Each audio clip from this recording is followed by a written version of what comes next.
got an absolute huge team win. I mean, this was just absolutely beautiful. And this put the Lakers one game behind 500 going into the Knicks game tomorrow. And if they hit that game, which they are at home, right? The Knicks are coming off of a back-to-back.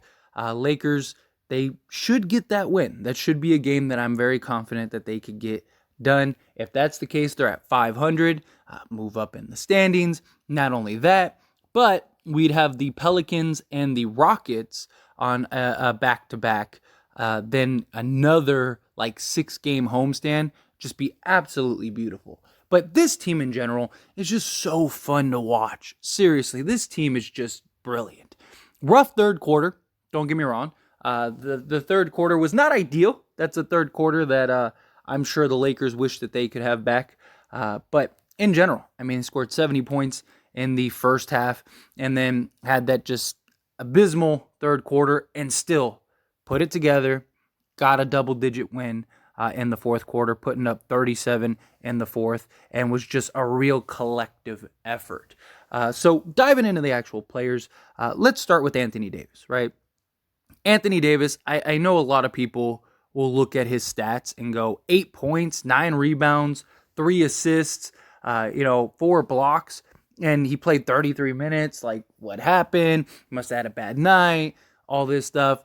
But if you watched that game, that's not what happened at all, right? Anthony Davis took 7 shots. The Lakers tried to force it to him on numerous occasions. It's one of the big reasons why we ended up with 20 turnovers, which, let me pause by saying that we had 20 turnovers and Toronto shot the ball pretty well, especially they started off hot, and we still won this game by double digits.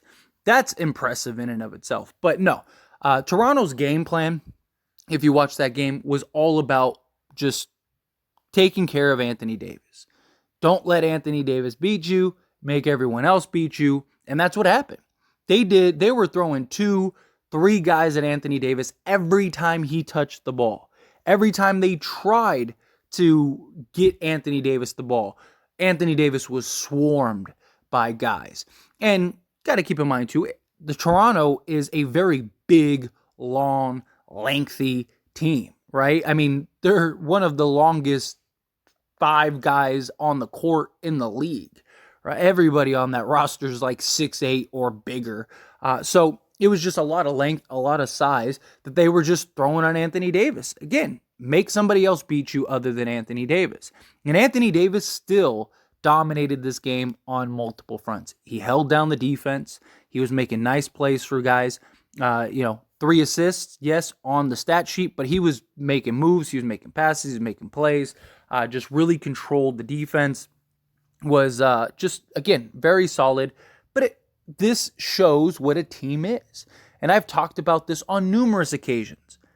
If Anthony Davis gives us 8, 9, 3 and just dominates on the defensive end, cool. I'm totally okay with that as long as we're getting wins. The only thing we should care about is the W in the win column. That is it.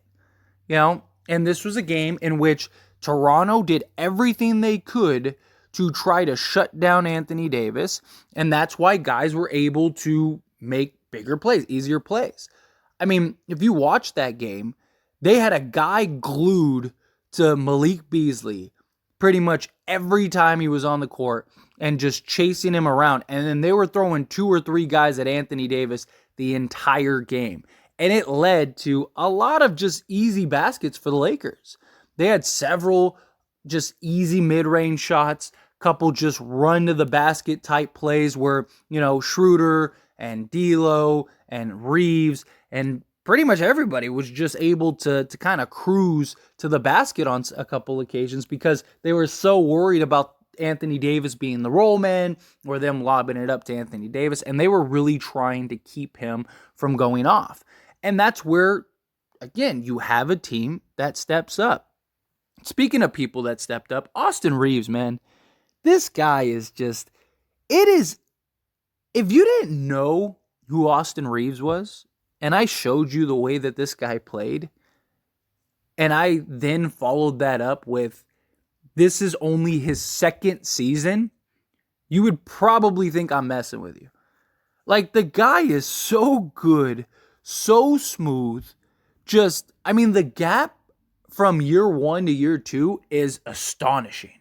I mean, this guy is so good this year. Such a high IQ, which everyone knows, but defensively, offensively, I mean, this guy just makes the big plays, steps up huge, completely took over the earlier stage of the fourth quarter. I mean, the fourth quarter was the Reeves, Schroeder, and D'Lo show, right? I mean, those three guys basically contributed for like all of the fourth quarter points and just were killing the Toronto Raptors. They had no answer for these guys.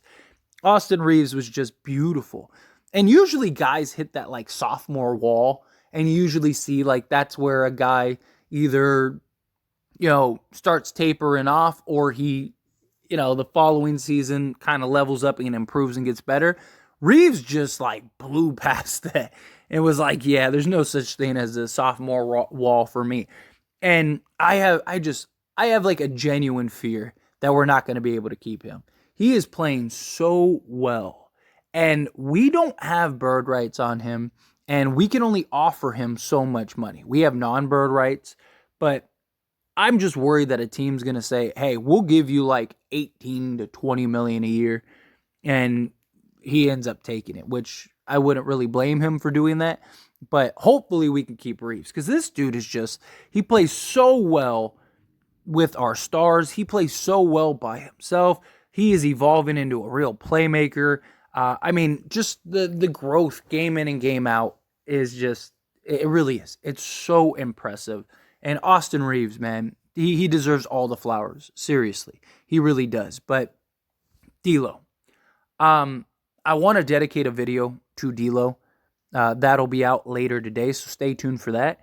But to kind of give a short version, because again, I want to dedicate the long answer to that video. D'Lo showed everything that I've been talking about the last like week or two. The ability to be a 3-level scorer, the ability to just completely take over a game, the ability to shoot off the dribble, the ability to, shoot in transition, the ability to just play make and create plays for others.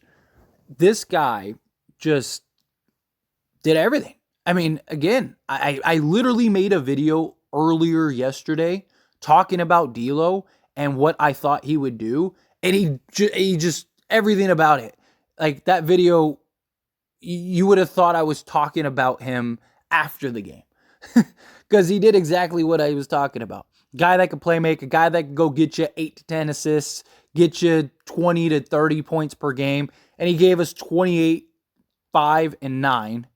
He did have 4 turnovers, but again, I even talked about that.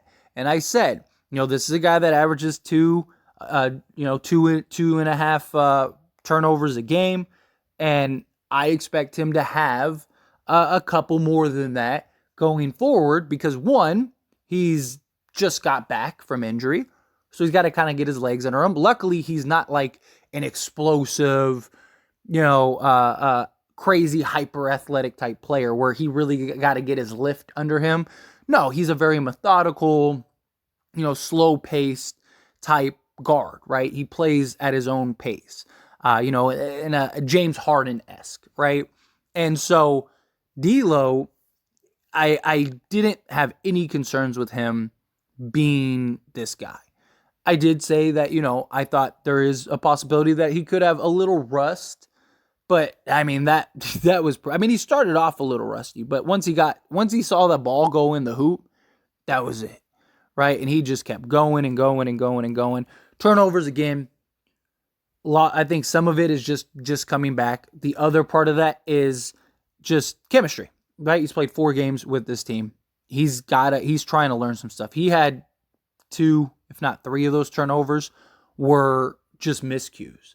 He thought he thought a guy was going to be over by X. The guy was really at Y, and it was just like miscommunications and stuff. That will improve with time. He had some great passes, some brilliant passes, and just showed off everything that you want from DAngelo Russell. And his impact, I think, is just going to be massive, massive for this team. But Rui Hachimura, he continues to improve. He continues to play well the last few games, giving us 16 again tonight.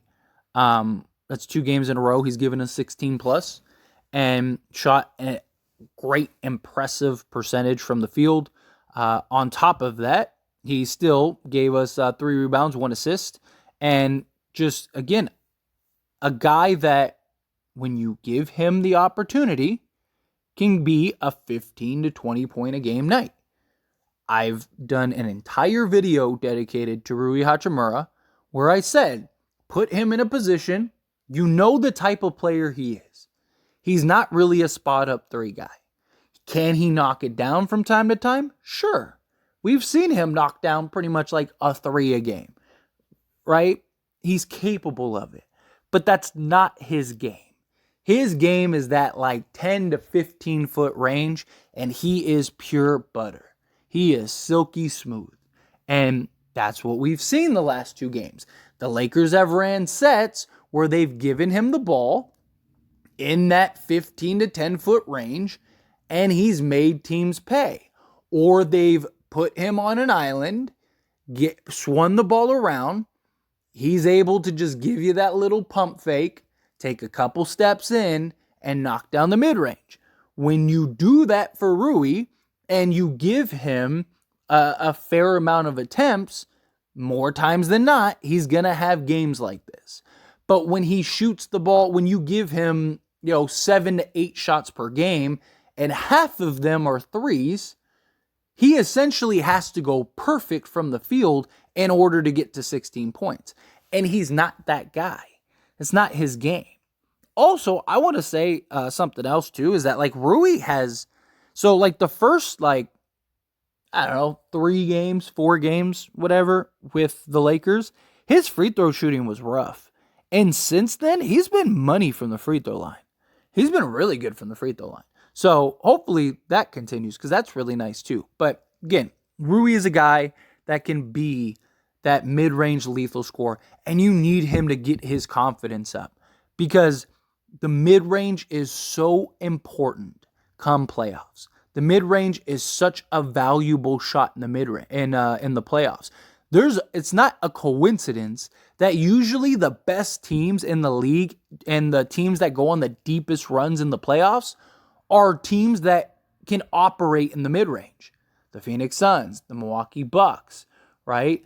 The Golden State Warriors. These teams have guys that can operate in the mid-range and score efficiently in the mid-range, right? You have a Steph Curry, Klay Thompson, a Drew Holiday, a Chris Middleton, Chris Paul, Devin Booker, those kind of guys. The Lakers, they have several guys that can operate in the mid-range.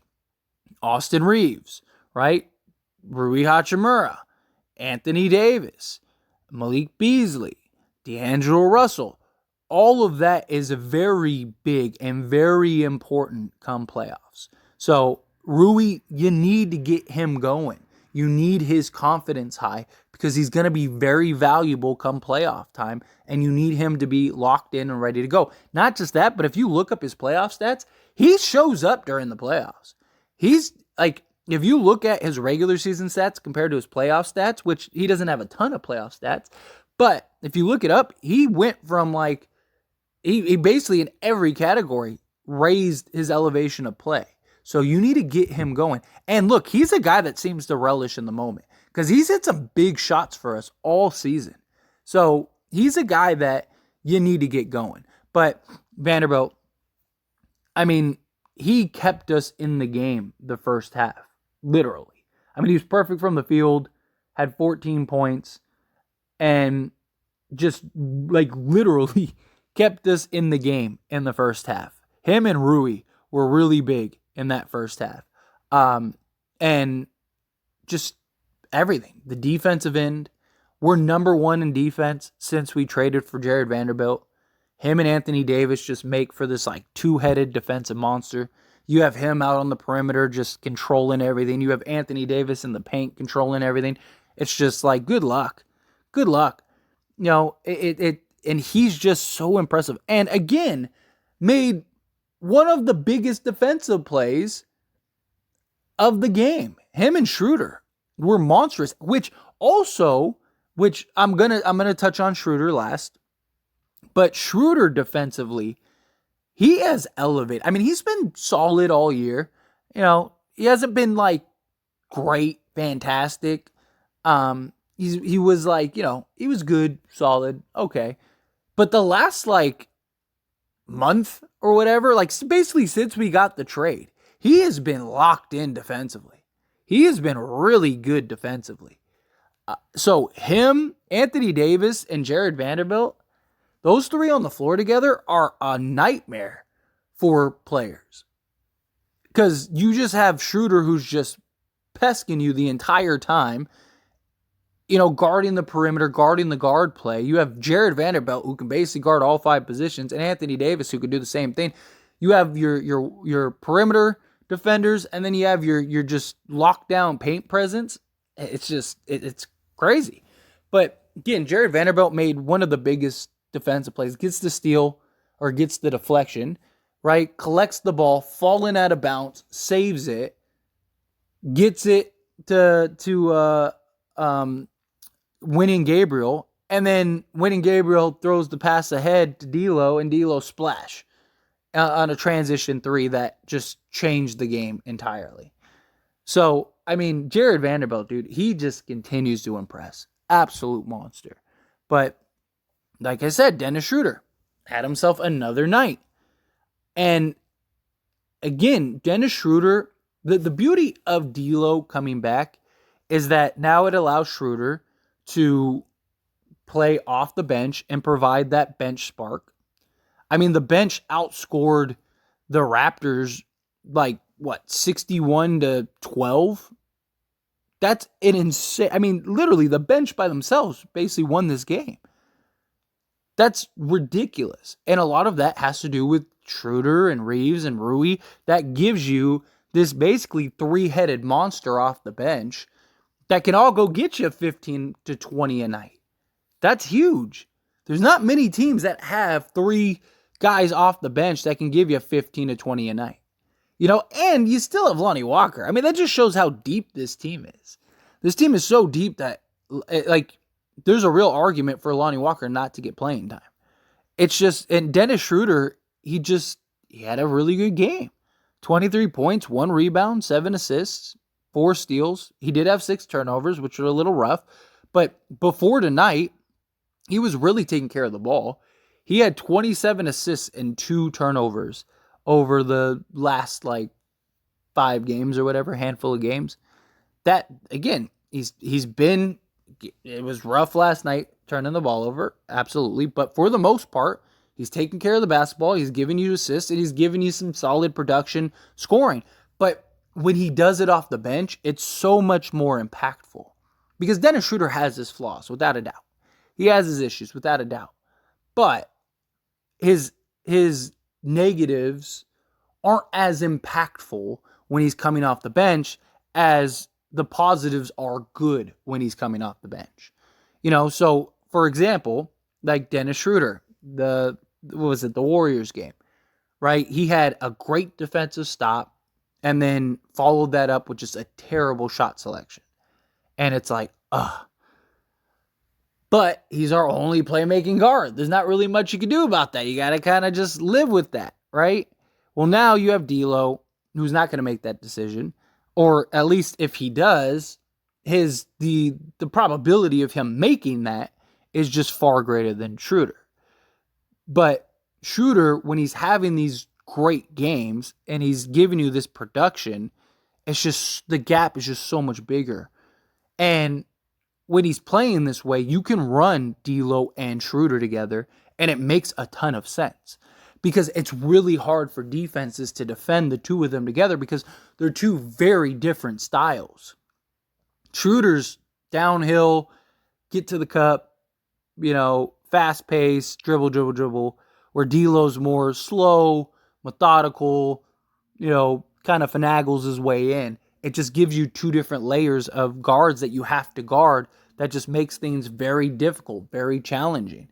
And you have all this movement and all these slashing and all these cutting. Like, it makes things very difficult for the defense, which is why our offense is really good, right? I mean, we put up 122 points with no LeBron James and Anthony Davis only scoring 8 points.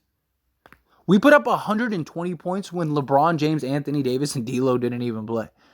Like, this team can score. This team can shoot better, right? I mean, we shot 36%, right? 43%. We were 13 of 30 from three. We shot 43%. I'm not saying we're going to shoot 43% every game, but we're starting to see more of these type of games than otherwise. And that, again, just goes into this team. But anyway, as always, is a discussion, so I pass the question on to you. Let me know your thoughts and opinions down in the comments below. What do you think? What did you think of yesterday's game? Are you excited? Are you pumped? Do you think we get to 500 and beat the Knicks and then continue this win streak? What did you think? Who really impressed you? Who really stood out to you? All that stuff. I'd love to hear it, so let me know down in the comments.